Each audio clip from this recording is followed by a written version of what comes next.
also, so I mean, maybe this is just, and now we're really getting into just ripping this movie apart. But what also doesn't make any sense is like what happened to Thanos' planet. So they had a resource problem, and then suddenly The giant stars fell out of the sky. giant stars fell out of the sky. The planet's axis shifted because I guess they had a huge pile of trash on it, and it just crushed the planet. And why would all of them die? Why would they all die immediately? None of them survived. Where was Thanos? Why didn't like nobody left the Death by planet? star. It Um, just none of it makes any sense. Like it's not like they were Earthlings. Like if we got into a resource war, you could see potentially us irradiating the planet with nuclear weapons and potentially wiping out all regular life for the most part. But these people are intergalactic beings that can zip around with at the fast speeds, and you're gonna tell me they can't just go to Xandar and say, "Hey, do you guys got any fucking corn?" Like, come on. Like, what is this? What is this? Resources are finite. It's simple calculus, little one. My testicle chin. Come on, dude. And I don't blame Thanos for that. I blame the writing. They could have done a little bit better with explaining a little bit more of what his plan was. but then they probably didn't have time. See the thing, like it's the movie's already like 2 hours 40 minutes, and they spend a lot of time on Thanos' backstory. They just didn't have time to like explain more of Xandar. But then maybe we could have got more of Xandar or more of whatever his planet was. Well, Um, I don't know. Maybe we could have seen that in a Guardians movie. Well, maybe we could have just cut out a little bit. Like, we needed a General Ross scene. That was important. And we needed to have the joke about Groot playing the video game 32 times. Maybe we could have cut some of those things out. And It didn't I don't annoy know. me. I was very very afraid of Teenage Groot because Groot is not my favorite character at all. Yep. Rocket and Groot is a team that I did not like in the original Guardians. And in the second one, I was kind of fine because it kind of drifts away from that. Yep. Um, and in this movie, I was very afraid. I was like, oh my god, because they put that. There's only essentially one joke with Groot in the movie. Right. Was where he says that he says I am Groot and everyone looks at him shocked like oh my god Yeah. Why are you... they put that in the trailer and I thought oh my god they've already got a Groot joke in the trailer. There's gonna be 15 in the movie. Right. It's just gonna be so annoying. But then it wasn't. He was just walking around with his Defenders video game. Right. Yeah. So yeah, okay. It didn't piss me off too much. Yeah. I mean, it's just, I don't know. I What do feel you like think they... about the theory that he's worthy to hold the hammer? Because essentially he picks up the hammer and then binds it, and then for a second there, he's actually holding it up as it is Well, one. does the axe have the same rules as the hammer? I don't know. I don't know either. I don't Does know. it only activate once they put Like, it in Thor's hand, and then everything sparks up his eyes, his suit, the yeah, axe, I don't know. That's a the good hammer question. axe. Which Um, is what's weird about this though, which is kind of funny, is because all of Thor Ragnarok was kind of about like Thor, you don't need your hammer, you're not the god of hammers, which was a hilarious line. Um, you're the god of lightning, you're the god of thunder, you're this guy. But right at the beginning of this movie, Thor's like, I gotta go get a new hammer because I have to be able to punch Thanos in the face. And it's like, didn't we just go through this in Ragnarok where you don't need the hammer and you got all crazy lightning and you were like doing all this cool stuff and now you need another axe? Like I don't understand. So I thought that was kind of like, okay, this is kind of weird, but whatever. but You then know, it's also his personal transporter, isn't it? Because then it enables him to summon the Bifrost, but he rainbow didn't know everywhere. that. He didn't know that when he left to go to the Star Place. It was Okay, only some throwaway line that Peter Dinklage said. In theory, it could summon the Bifrost. In theory, or like literally immediately, it summons the Bifrost. And apparently, you can summon the Bifrost if you just ask the Allfathers for it, because that's what Heimdall did. So just say, "Hey, Allfathers, yeah. give me that Bifrost Grant action." me the power. So, okay, did you find it weird that he summons the Bifrost with this kind of last act and then saves Hulk? He doesn't. He doesn't save Thor. Well, I didn't realize the Bifrost was a one-person thing when you summon it without the giant spitting globe thing. Because why didn't he just Bifrost all of them out of there? Why didn't he Bifrost Thanos into the middle of a fucking sun? But You know what I mean, though? Like, Well, he could have portaled himself. Okay, in all fairness, he could have just portaled himself out of the Bifrost. well, It's worth a try, no, though. because he didn't have the portal ability yet. He didn't have it yet. So he only had like the purple one, which is like power. Power Stone. So and good luck using power to get out of the middle of a sun, douchebag. So, I don't know. I don't know. Like, I don't know. Yeah, why Hulk of all beings? And the Hulk thing kind of pissed me off too. Like, so I don't know if you know how much about the Hulk storyline, but the whole thing is Mark Ruffalo came up with this idea for the Hulk character arc because he wanted to have them make a Hulk movie. Kevin Feige said, no, what we'll do is we'll take all the main story beats of this idea that you came up with and we'll spread it out through the remainder of all of these films. So that's where this stuff came into play with, him and Nat, and then he left the planet, and now Hulk is its own character now, and they're battling back and forth, and then now we have this thing where the Hulk doesn't want to come out anymore. But because the movie had to deal with so much action all the time, we didn't get a chance to really kind of explore. Like, it was kind of funny at first, but then at the end, when it was like, okay, the Hulk should come out now, and it's weird that he's not coming out. Like, it was just kind of strange to me. It was like, it was funny, it was a cool gimmick, I liked the idea, but why isn't the Hulk coming out? Like, the Hulk likes a fight. The Hulk likes a fight. The funny thing is, actually, they could have still done that whole thing. Hulk wouldn't have been present during the initial fight and then the fight in Wakanda. Hulk wouldn't have been there. But then in the end, when he's trying to get him out with the Hulkbuster, they could have brought the Hulk out at that point, or maybe just a little after, and then he could have tried to beat Thanos again, and Thanos could have had a throwaway line like, "I've already beaten you. What are you even trying to do?" And then he could have just beaten Hulk back down to the ground. Yeah. But then they still would have accomplished their arc in the sense that he's not there. You can see that Bruce Banner and the Hulk are not friends. Right. But then he still comes out because there's all these things to smash. Right. The Hulk likes smashing, and you're gonna tell me that with all of those creepy looking, I don't know, alien dog things that were coming out, the alien Rottweilers. Kind of reminded me of Venom. They were like, so a positive thing is I actually really like their design. They were like when they said that they have bodies to spare and like the doors kind of opened up and you see them like in there like going nuts, and they're freaking out. Like, I was like, oh man, this is pretty cool. And then when they're like throwing themselves through the shield, like, I was like, that was pretty creepy. Yeah, that was pretty creepy. That was pretty crazy. A friend of mine went to see the movie with his daughters, because they don't love all of the movies. Like, one is 10 and one is 5. Yeah. So, like, you can imagine the Winter Soldier isn't exactly their favorite. A spy thriller. Yeah, kids love it. Political spy thriller. Thor Ragnarok and Guardians, they thoroughly enjoy. Right. They were genuinely scared by the dog creatures and the Black Order. Yeah. The elf fella, yeah, him, he creeped them out. Yeah, so that it was fun to see that. It's not all dark and stuff like DC trying to do. Right. It was scary, but it was intense, but also it was menacing. Yeah, menacing. There we go. It was menacing. You felt the threat. You felt like when they were coming out, you're like, there's a lot of these things, and that's a lot. And they're not pink and fluffy. I mean, they're right. Because I mean, honestly, like the designs of the Chitauri were. Like, it came across as like a CG alien, like almost sentient being, even though they tried to show them like they killed them all Phantom Menace style at the end of Avengers 1, but it was still kind of like, okay, this is like an alien race. Like, these things coming out of these cages, like, these are just some wild beasts, and they're just gonna rip. They're literally like, when they were like grabbing Cap and like they had him pinned down, like, I'm like, man, they're gonna rip him. They're gonna rip his from limb to limb. They're gonna rip his face off and wear it. Like, this is going to be nasty. Like, so it was pretty good, though. But talking about that scene, so that's another thing on my list, a long list of things.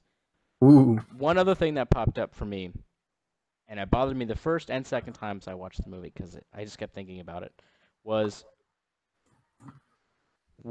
so Ross knows what's going on.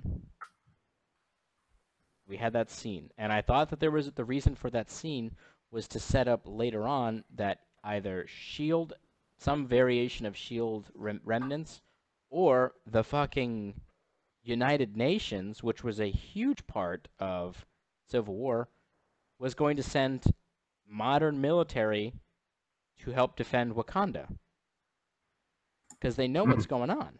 Like, I was expecting to see some F-22 Raptors fly in and start, laying down some fire, and maybe some Abrams tanks rolling out, or what I mean? It's like, where was so the Avengers and Wakanda are trying to fight for the entire universe, and the U.S. government's just kind of like, whatever, no big deal.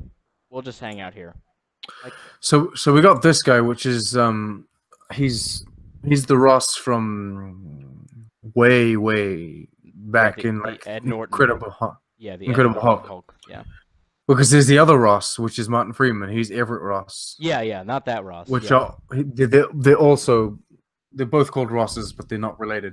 Where was Everett Ross? Where was either Ross? Where was either fucking Ross? Because both of them are essentially in charge. One of them's in charge of like the U.S. Army.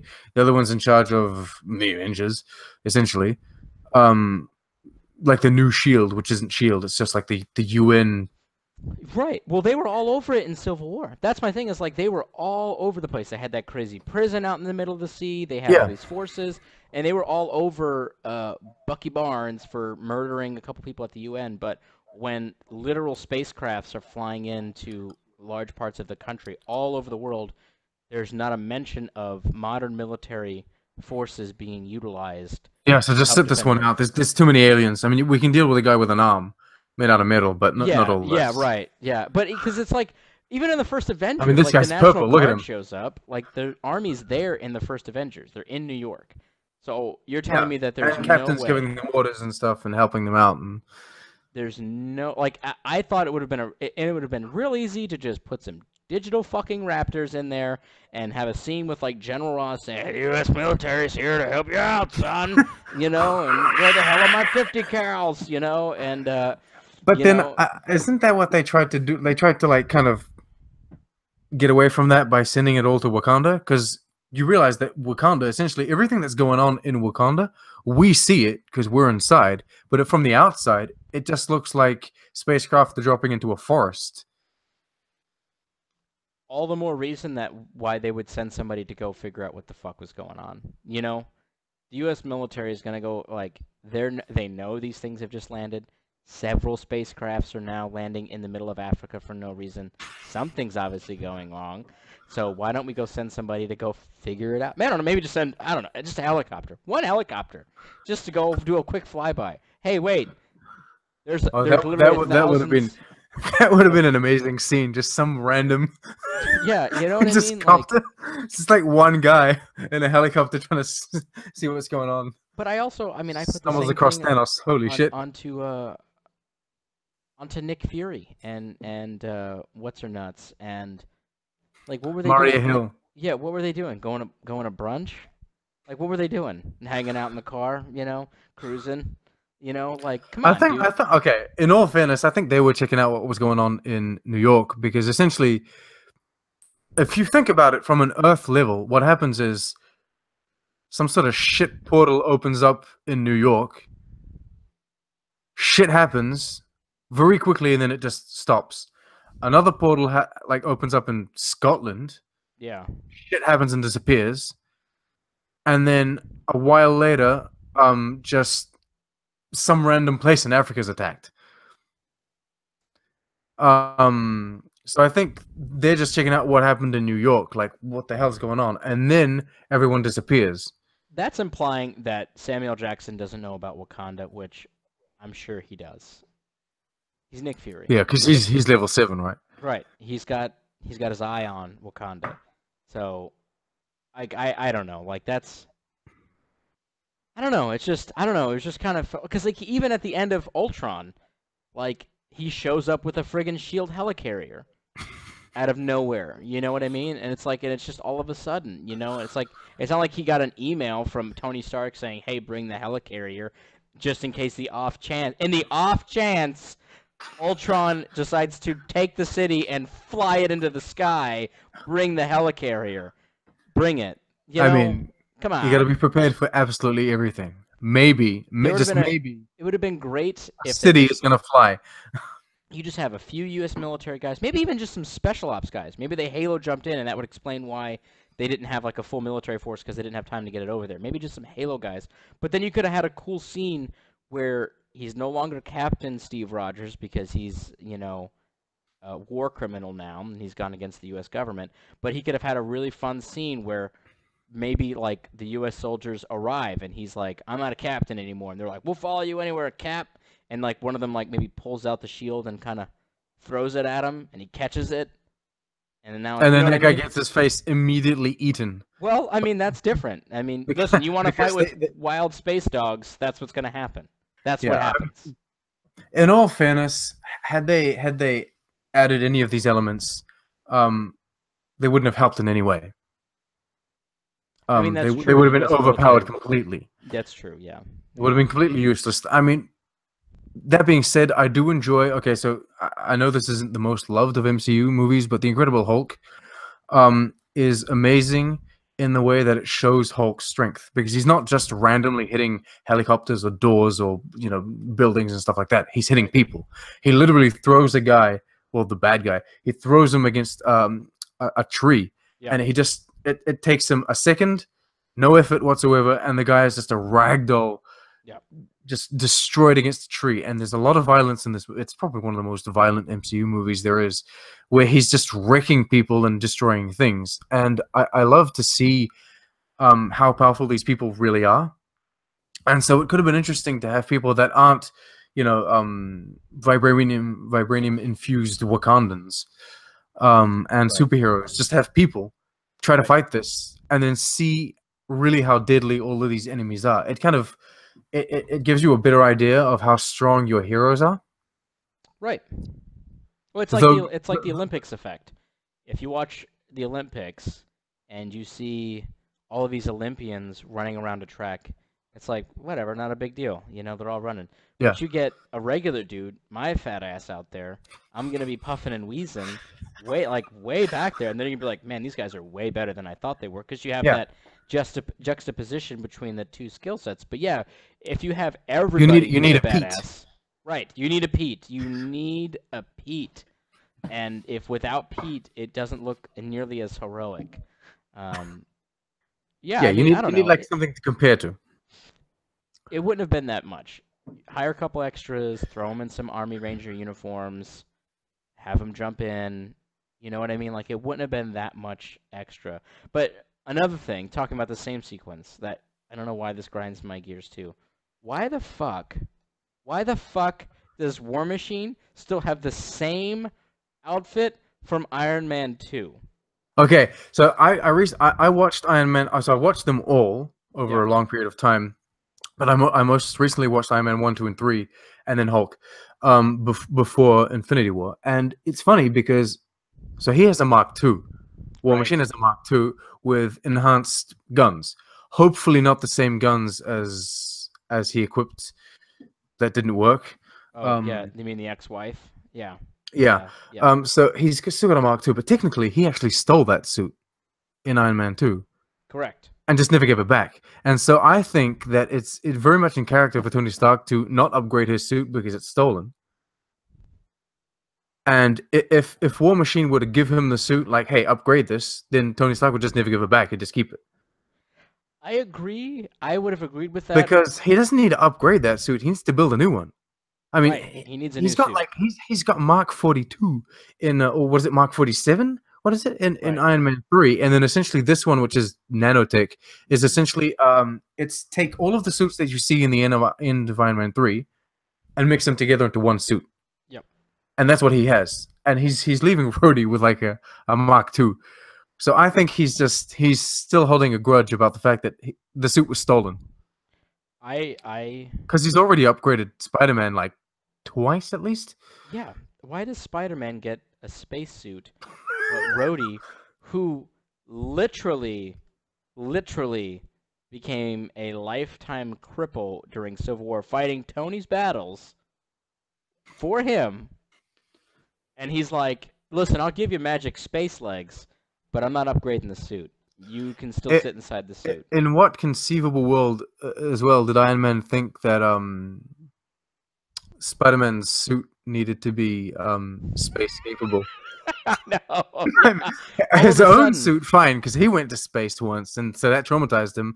But why right? did he think, okay, this kid here that I'm not even letting him, be Be an an Avenger? Avenger, right? Why does he need to go into space, right? But Rhodey, he's like, "Hey man, can you just maybe give me a new paint job?" "Nah, fuck you, dude. Fuck you and fuck your bullshit." Like Yeah. what? Like give War Machine Iron Patriot sucks. I mean, it's just like give uh, the man a new fucking piece of armor. Like I just don't understand. Like I but could that's not the thing. believe it. They could also okay. Now that we have Shuri, in Wakanda, Yeah. like a tick whiz, and Iron Man, which can now study Nebula, um, surely everyone gets an upgrade, right? Because fucking Falcon needs an upgrade. Falcon needs an upgrade too. You're right. Because when did they build that? They built that in the 90s, his suit? Yeah, it early late 80s, early 90s. Like So, okay, fine. It was Shield or whatever it was. It was, I forget what it was. But so it was advanced tech for the time, but now it's just outdated, right? right, right. Um, yeah. Also, he could probably do with, I don't know, a full body suit instead of just the goggles. What do I know? Yeah, I don't know. That really bugged me. That really bugged me. And so now that we are almost an hour and a half into this discussion, Oh, I'm gonna God. I'm gonna bring up something that probably nobody will even notice because they probably haven't made it this far in this discussion. Um, Oh, so there wow. was a sequence talking about Shuri that really bothered me in the movie, and I feel like they only did it because of the current social climate that we're in. And that was the sequence where she was reviewing how they connected all the neurons to Vision's stone, and she Mm-hmm. says something to the effect of, "Well, why didn't you just do it this way?" Mm. And Bruce Banner kind of stumbles through it and is like, "Well, we didn't think about it, we didn't do it," and it's almost implying like she's smarter than Tony Stark and Bruce Banner, and it's like, It's not implying she is. but she can't, like, come on, it's just like they just did that because they wanted to show like, oh, we have a black female who's a chief character, and now she's smarter than the two white dudes who put together Vision. And it just felt like too much of a social commentary for me to get past. Like, I'm like, you're talking about Bruce fucking Banner and Tony fucking Stark, and I'm not saying she's not smart. She's wicked smart. She makes all this cool gadgets. I saw Black Panther, but you're telling me that she's smarter than those two guys Okay, put so together? Come on. this is a problem. So it's like an accumulation of both the social issue that you just mentioned and the kind of always got to be better.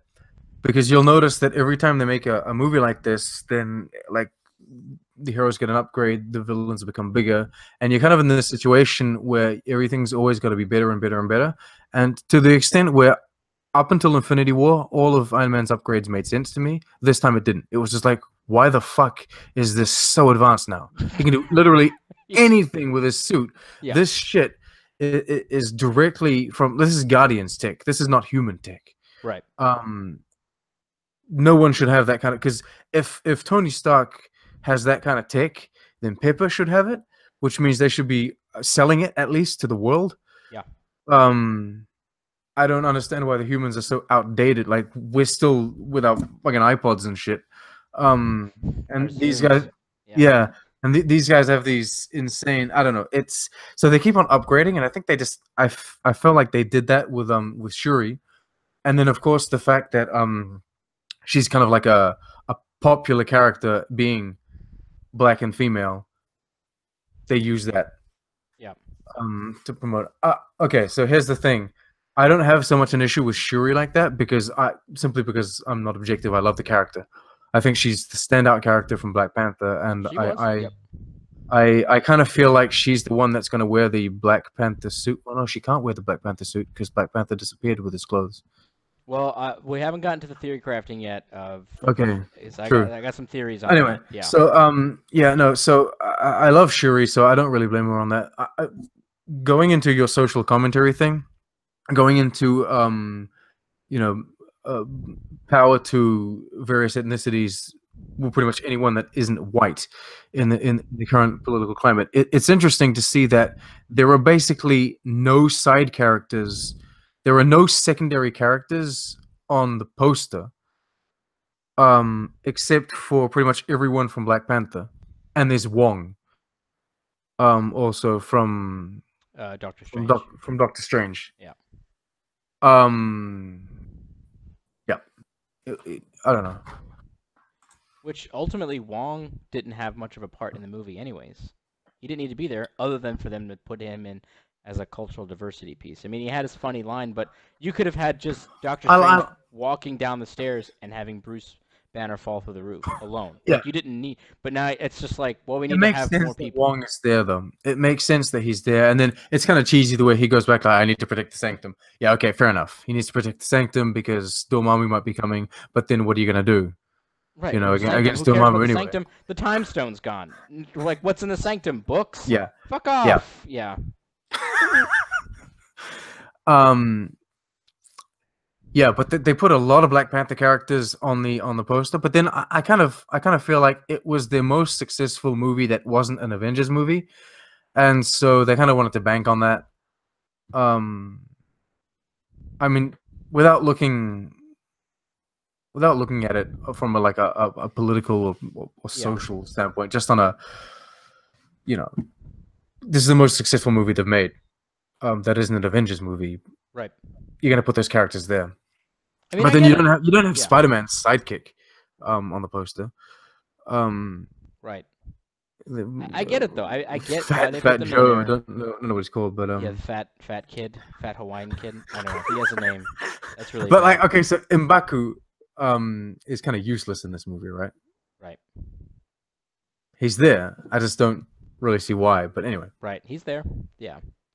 Yeah, I don't know. It's just that line really bothered me. I don't like the implication that just because she's a woman and she's from Wakanda that now she's smarter than friggin' Tony Stark and Bruce Banner. Like, it's fine. It's just that it seems like I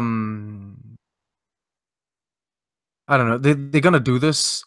So taking away taking away the social side of it, just very basically, it would seem that every time now there's going to be a character that's better than another. yeah. Starts with Doctor Strange. Dude's fucking. I mean, what have the other Avengers got to do? Like, they can't handle Doctor Strange. Guys on a whole other level. Well, yeah, Doctor Strange pissed me off in the movie though because. And then okay, so Vibranium. Yeah. Black Panther. Yeah. Vibranium to me was just a metal. First of all. Yeah. It was never black. It was always like silver. Yeah. So Captain's shield and what have you, and then so they make it black, and then they just upgrade it completely. Vibranium now is not just a metal; it's implants. It can make holograms. It can make shield technology. It can do anything it fucking wants. Right. It's also got magnets. It's nanotech. It's anything. Yeah. Vibranium is whatever you need the plot vibranium to be. So then, and it's technically stronger than Captain's shield because Black Panther's claws can rip through it. So I'm assuming that the only way I can reconcile this is Cap's shield was just an alloy. They had mixed vibranium with something else, so that's why it's weaker than vibranium, and that's why it was a different color. Yeah. Ultron makes himself out of vibranium, and then he's silver. Right. So then, I mean, I'm assuming he didn't just go and paint himself. So he's probably I don't know. He could have, maybe hot rod flames or something. But then, so I'm assuming he's an alloy as well. Well, he made his body out of an alloy as well. I mean, it's possible that he made his. Let's get off on a tangent about this, but because remember, he took the vibranium from the guy whose arm he rips off, and he's a weapon smuggler. So he's a dealer. So it would make sense that if he has a finite amount of vibranium, this guy, the South African dude, Like Mm. he wouldn't try to splice it up with other alloys in order to spread his product out. Like you know how people do with cocaine, they mix it with a bit of baking powder and baking soda and stuff like that to make it to spread out the product more. And Yeah. maybe that's also why Ultron wasn't nearly as powerful or that he looked that way that he did, because his vibranium was a bit more diluted than that of like the raw source from the asteroid. I don't know. Yeah, I don't know. I don't know. I don't know. So let's talk theories though. Let's talk theories Yeah, for no. next So week. just to end this, it's not necessarily like a racial or social thing. It's just that Black Panther in itself is one of those movies that takes the tech and takes the people that are using that tech to a whole other level. It's one of those movies that just upgrades the entire universe, and honestly, it puts Earth on like a Xandar level. Oh, no, um it does for sure. With the shield technology and all of the like all the different things that they got, they're flying things. Yeah. No, it Yeah. does for sure. So, and that is something that I kind of disagreed with in the Black Panther movie, and that again translates into Infinity War because these guys are able to defend themselves Right. to some certain extent because they need Thor. Yeah. And so it but the movie almost kind of trips itself up though because like in Black Panther it made sense that they were kind of trying to keep to the more cultural African roots in the weaponry and their clothing styles and all this other stuff like that. But in this one, they all could have probably benefited from having, I don't know, like some kind of futuristic blaster or something like that, as Yeah, but opposed to then you a do the knife. old yeah, but you don't want to do that because that's what they did in Thor: The Dark World. They took them from like magical, interesting creatures like to just random alien race with guns.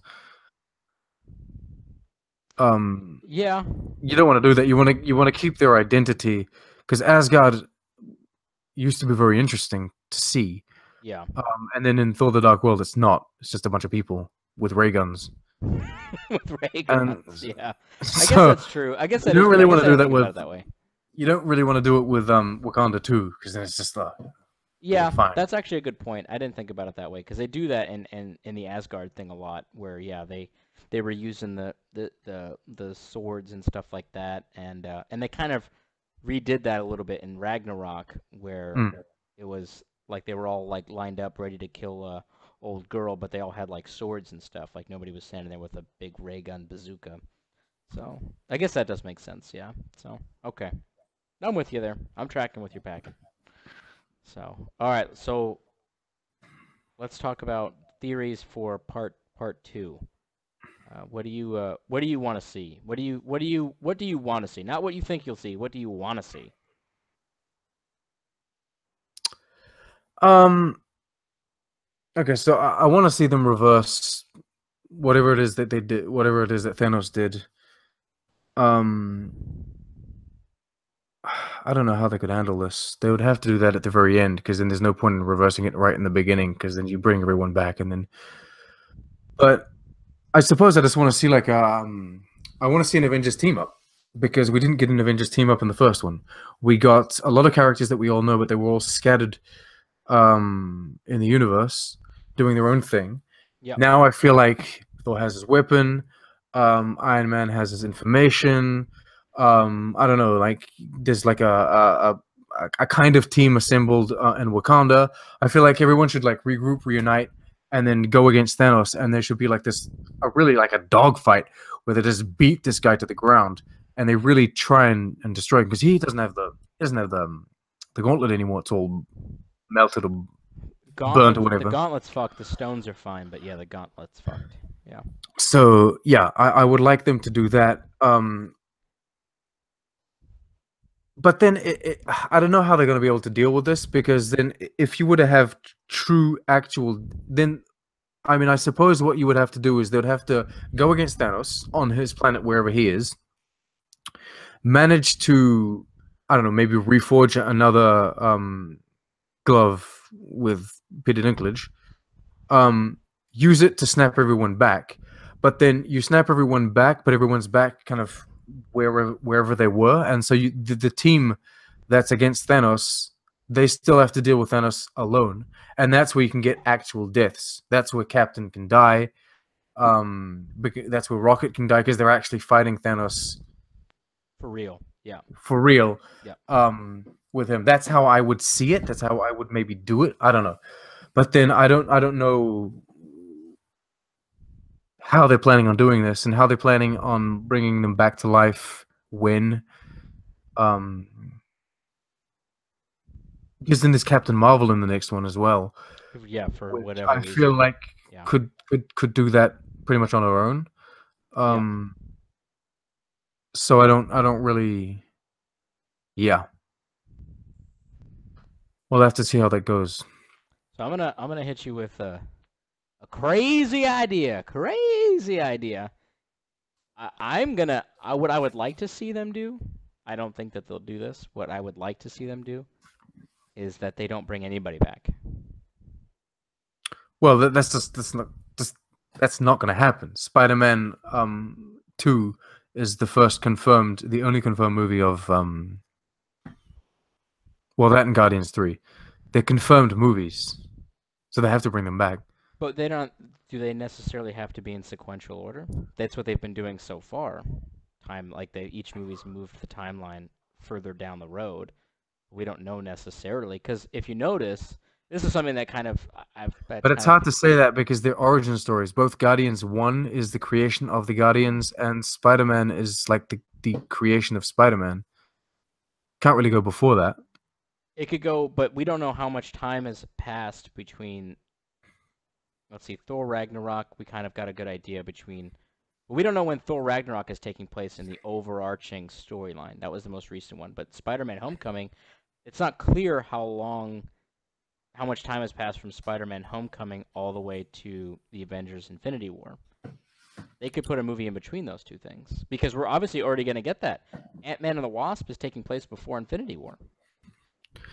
I think before and kind of during as well.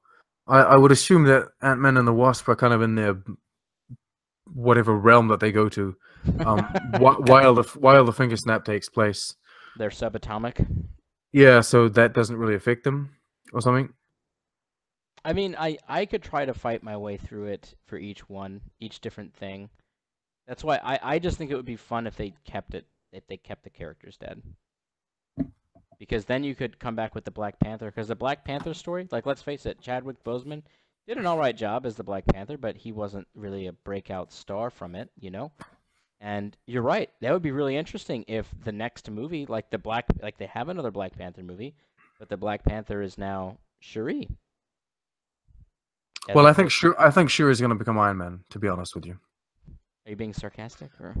No, absolutely not. Because in the comics they have a young black girl as Iron Man, and I think Shuri makes sense because she's tech wise. That's true. She's tech savvy. She's strong. She's smart. She's technically next in line for the Black Panther mantle, but she's never gonna get that because Chadwick Boseman's around, T'Challa. So it would make sense for her to be Iron Man. It would make sense to not kill Iron Man, but still have Iron Man movies going forward, and then have that diversity. That diversity. Yeah, and then use Tony Stark as Tony Stark, just kind of like as Papa Stark, giving people tech, going from movie to movie. Kind of just like handing down the mantle, so to speak. Yeah. So as it gives people fake tech, which are just props for movies, they hand them like briefcases of money. Yeah, that's right. So yeah, I mean, what I think will happen. That's what I'd like to see. Something off the cuff, something crazy. But what I think will happen is they will get a hold of.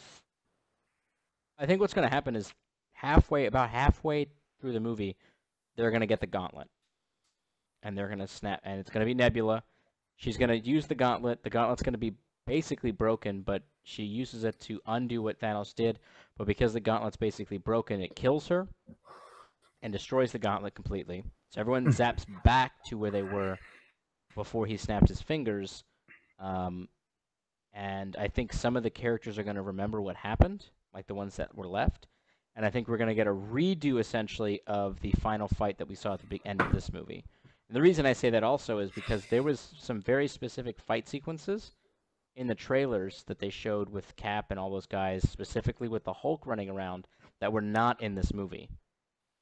Yeah, so you think instead of actually just outright lying to us and creating a scene for the trailer, you think they actually jack that from the next one? I do. I don't think just because of the amount That's because interesting. they spent a lot of money on the CGI. They were in the forest, which they did not show at all of that in any of that in Infinity War.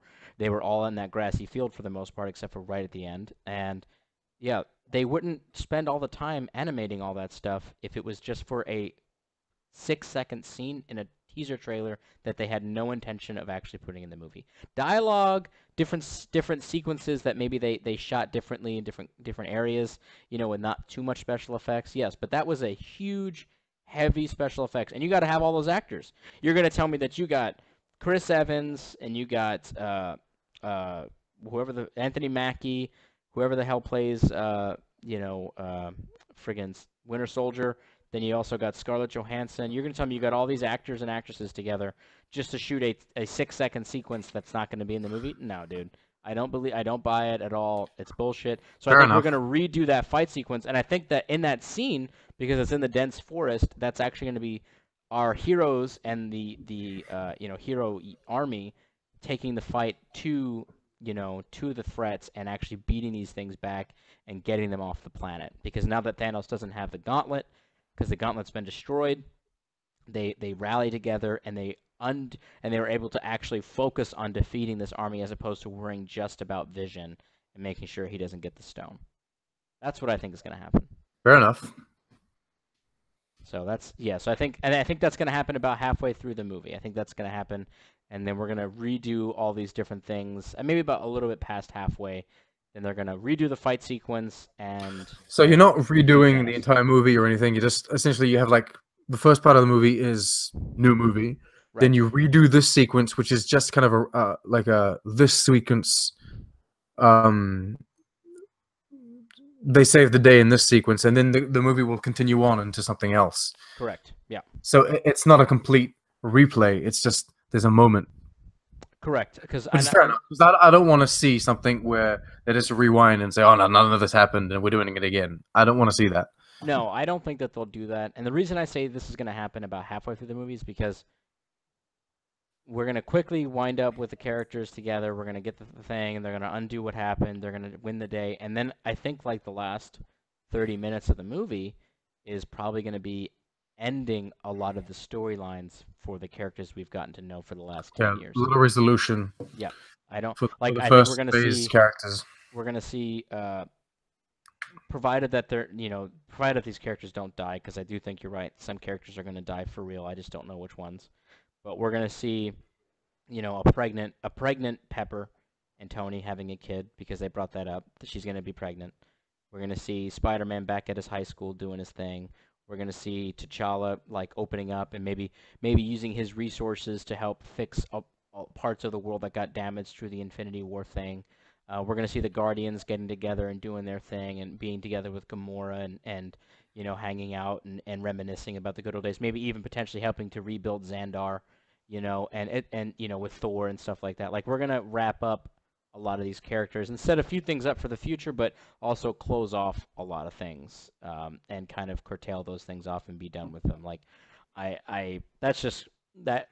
It just makes sense. These characters we've been with for 10 years, and a lot of these actors are done playing them. They don't want to keep playing these characters anymore, so they got to end them correctly, and you can't just end it in a post-credit scene. It's got to be correct. It's got to be right. So It's gonna be like I was expecting at least 3 post-credit scenes in this movie. But there's only one. yeah, which is weird, but subverting expectations. Yeah, there's gonna be at least 3 in Ant-Man, that's for sure. Yeah, for sure. Yeah, you got a lot of things to show. Yeah. So I think that's what we're gonna see, and I think it's gonna be good. What would be fun is if we did like something else I'd love to see. It would be fun if we did like a huge time jump, like a huge time jump. because Doctor Strange says we're in the end game now. We're in the long game. This is how we defeat Thanos. Ultimately defeat him. But it would be fun if we saw like I don't know like a 20 year, 25-year time jump where they have to rebuild and really find out a way to um, uh, kind of defeat Thanos and I don't know. That'd be kind of fun to see as well of like a big time jump. But I don't know. We'll see what happens though. We'll see what happens in the future. I'm excited for it though. I can't believe we have to wait another friggin' year. So Yeah, but then it's only just 1 year, so that's fine. yeah, that's true. It's not 10 years. So. This was so Infinity War was a good movie. Um, it's pretty hard to judge and rank and rate as it stands because it really is. It feels like the part one of a season finale. Yeah. So yeah, which is interesting because now we have movies that kind of emulate TV. That's true. Yeah, that's very true. Yeah. Yeah, that's at least they didn't break it into like 4 parts or something stupid. Oh Infinity War God. Part 3. Yeah. So, but yeah, I agree though. I mean, overall, I think that Infinity War was a good movie. I'm excited to see the second half, and I'm going to be watching all the other ones just to kind of build myself up. I'm very excited to see Ant-Man and the Wasp and also Captain Marvel as well when that movie comes out. I'm very excited for both. I will say they did do something that kind of put me off at first when I saw Infinity War. They take the time to explain who these characters are in both the Avengers and Age of Ultron. I mean, you're supposed to have seen all of the Marvel movies. I mean, they assume that you have. But in Age of Ultron, they still take the time to kind of show you and explain to you who Scarlet Witch is, etc. Not in this one. Infinity War, you got to see everything. And this is a direct sequel to Thor Ragnarok. So they just assume that you've seen these movies. Yep, they do not hold back at all, because you're right. In the past, they have spent a little bit of time kind of establishing, even in Thor Ragnarok, they established a little bit more about what was going on. But in this movie, right out of the gate, and you had better seen Thor Ragnarok, or you would be completely lost. And I'm glad I did. I actually waited a long time to see Thor Ragnarok, and if I hadn't seen it before I saw this movie, I'd be like, what the fuck is going on? What happened to Thor's eye? Why are they on this ship? What's going on? Like, I would have been really confused. Literally the next second after Ragnarok. Literally the next second. Asgardian refugee ship. What's happening? Yeah, what happened to Asgard? Yeah. So I missed a lot. Yeah, no, they don't mess around with this one. You better know who the fuck everybody is going into this. And honestly, if you haven't been paying attention I think they made the right choice though. Yeah. They had too much shit going on, and if you are not caught up, then it's your bad now. So it's your fucking fault. Go back and watch all 2,000 hours worth of Marvel footage. God. Yeah, 10 years worth of stuff and shows. So get on it. Yeah. So anyways, final thoughts? What do you got?